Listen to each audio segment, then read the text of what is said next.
Welcome to the new video. इस video में हम लोग आज सीखेंगे एक्सेप्शंस के बारे में। रेसिडेंशियल स्टेटस का एक्सेप्शंस क्या है उसके बारे में। पिछले वीडियो में हम लोगों ने सीखा रेसिडेंशियल स्टेटस कैसे कंप्यूट किया जाता है, ठीक है। इस वीडियो में हम लोग सीखेंगे उसका एक्सेप्शंस के बारे में, ठीक है।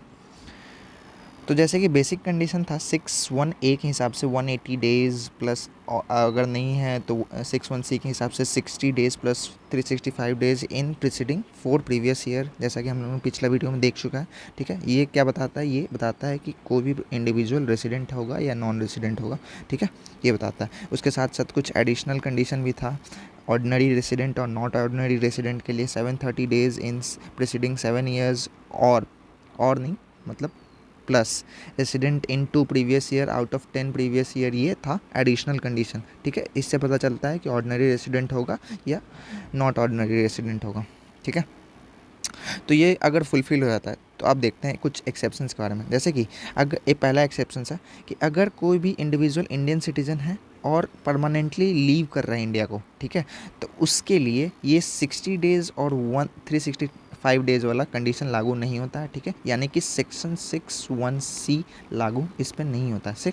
सिर्फ इसमें ये वाला कंडीशन देखेंगे रेसिडेंस के लिए, ठीक है। फिर उसके बाद बाकी का कंडीशन, एडिशनल कंडीशन अगर रेसिडेंट हो गया तो एडिशनल कंडीशन इन दोनों में देखेंगे, ठीक है। अगर दोनों कंडीशन फुलफिल हो रहा है तो ऑर्डिनरी रेसिडेंट, दोनों में से कोई एक भी नहीं फुलफिल हो रहा है तो नॉट ऑर्डिनरी रेसिडेंट, ठीक है। दूसरा कंडीशन देखते हैं, दूसरा एक्सेप्शंस कहने का मतलब देखते हैं। अगर कोई इंडियन सिटीज़न है और सी फेरर है, सी फेरर मतलब कि शिप से बाहर जा रहा है, ठीक है, और अंदर आ रहा है, मतलब इंडिया में आ रहा है, वापस आ रहा है, ठीक है। तो ऐसा इंपोर्ट एक्सपोर्ट वाले होते हैं, ठीक है, नॉर्मली, ठीक है। तो इनके लिए भी क्या होता है? इनके लिए भी ये 6(1)(c) वाला कंडीशन लागू नहीं होता है, ठीक है। इनके लिए भी 182 डेज़ वाला यानी कि 6(1)(a) वाला ही कंडीशन लागू होता है, ठीक है। बाकी एडिशनल कंडीशन इनके लिए भी वही सेम है, सेम रूल है, ठीक है। बात आता है इसमें, एक और बात आता है सी फेयर वाला में, एक और बात आता है। पिछले वीडियो में जैसे मैंने कि बोला था कि डेट ऑफ अराइवल और date of departure number of days calculation करने में इंक्लूड किया जाता है, लेकिन इनके केसेस में इनके केसेस में एक्सक्लूड किया जाता है, ठीक है। क्या किया जाता है? एक्सक्लूड किया जाता है। Date of arrival and date of departure को एक्सक्लूड किया जाता है, ठीक है। आता है तीसरा एक्सेप्शन।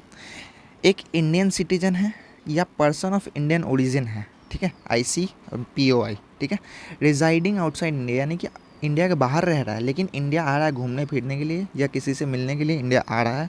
इंडियन सिटीजन है, बाहर रहता है और इंडिया आ रहा है, ठीक है, और उसका income other than from foreign source 15 lakh से कम है। यानी कि other than from foreign source कहने का मतलब कि देखा जाए तो इंडियन इनकम कहने का मतलब, इंडियन इनकम अगर शॉर्ट में बताया जाए तो ऐसा इनकम जो इंडिया में अक्रू हो रहा है, इंडिया में रिसीव हो रहा है या इंडिया में डीम अक्रूवल हो रहा है, ठीक है, तो उसको इंडियन इनकम बोलते हैं। तो इंडियन इनकम अगर 15 लाख से कम है और बाहर रहता है और इंडिया आ रहा है घूमने फिरने के लिए, ठीक है, तो उस वाले में भी ये सेक्शन 6(1)(c) का कंडीशन नहीं लागू होता है। सिर्फ ये वाला कंडीशन देखते हैं। एडिशनल कंडीशन इसमें भी सेम रहता है, ठीक है। एडिशनल कंडीशन इस दोनों में भी सेम है, ठीक है। अब इसमें एक कैच है थोड़ा सा कि income other than from foreign sources में क्या होता है कि इसमें एक चीज़ इंक्लूड किया जाता है। क्या इंक्लूड किया जाता है? फॉरेन ब्रांच का इनकम जिसका कि हेड ऑफिस इंडिया में है, ऐसा बिजनेस जिसका हेड ऑफिस इंडिया में है और ब्रांच फॉरेन में है। लेकिन अगर देखा जाए तो फॉरेन ब्रांच का इनकम अक्रू भी बाहर हो रहा है, रिसीव भी बाहर हो रहा है, अगर डीम अक्रूवल भी बाहर हो रहा है। लेकिन यहाँ पे इस केस में, सिर्फ इस केस में, यहाँ पे इन दोनों केस में, यानी कि इस केस में, सिर्फ इस केस में ये फॉरेन ब्रांच का इनकम इंडियन इनकम मान लिया जाता है और ये 15 लाख में कैलकुलेशन के समय इसको ऐड कर दिया जाता है इंडियन इनकम में, ठीक है। आते हैं चौथा कंडीशन, चौथा एक्सेप्शंस पे। इंडियन सिटीजन है, पर्सन ऑफ इंडियन ओरिजिन है, बाहर रहता है और इंडिया आ रहा है, ठीक है, लेकिन उसका 15 लाख से ज़्यादा है। अब इसमें था 15 लाख से कम, इसमें 15 लाख से ज़्यादा वाले कंडीशन में आता है। तो 182 डेज़ वाला कंडीशन तो है। 6(1)(c) में क्या होता है? ये 60 डेज़ हट के 120 डेज़, बाकी सब में क्या हो रहा था? पूरा कट जा रहा था। यहाँ पे 60 डेज़ हट के 120 डेज़ आ जाता है, ठीक है।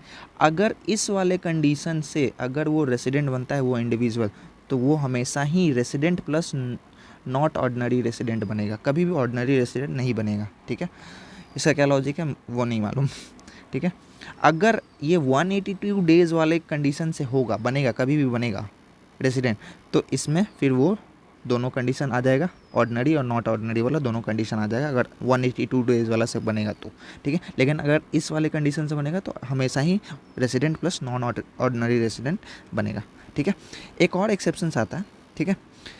एक इंडियन सिटीजन है, उसका income from other than from foreign sources 15 lakh से ज़्यादा है, ठीक है, और वो नॉन रेजिडेंट आ रहा है 61A के हिसाब से, 61C के हिसाब से, साथ ही साथ किसी और कंट्री में उसका इनकम टैक्सेबल भी नहीं हो रहा है। अगर ये सारा कंडीशन फुलफ़िल हो रहा है तब यानी कि उसको मान लिया जाएगा कि वो एक रेसिडेंट है इंडिया का, और हमेशा ही वो नॉट ऑर्डिनरी रेसिडेंट इस वाले केस में भी होगा, resident plus not ordinary resident, ठीक है। साथ ही साथ अगर देखा जाए अगर किसी कंट्री में उसका इनकम एग्जेम्प्ट है तब यहाँ पे वो ये वाला चीज़ लागू नहीं होगा, ठीक है, तब यहाँ पे वो रेसिडेंट नहीं कहलाएगा, ठीक है। अगर एग्जेम्प्ट नहीं है, किसी कंट्री में टैक्सेबल ही नहीं हो रहा है, ठीक है, तब यहाँ पे resident plus not ordinary resident कहलाएगा, ठीक है। अगर कुछ इस वीडियो में ना समझ में आए तो आप कमेंट सेक्शन में पूछ सकते हैं। इस नोट्स का PDF डिस्क्रिप्शन में मिल जाएगा। Thank you for watching.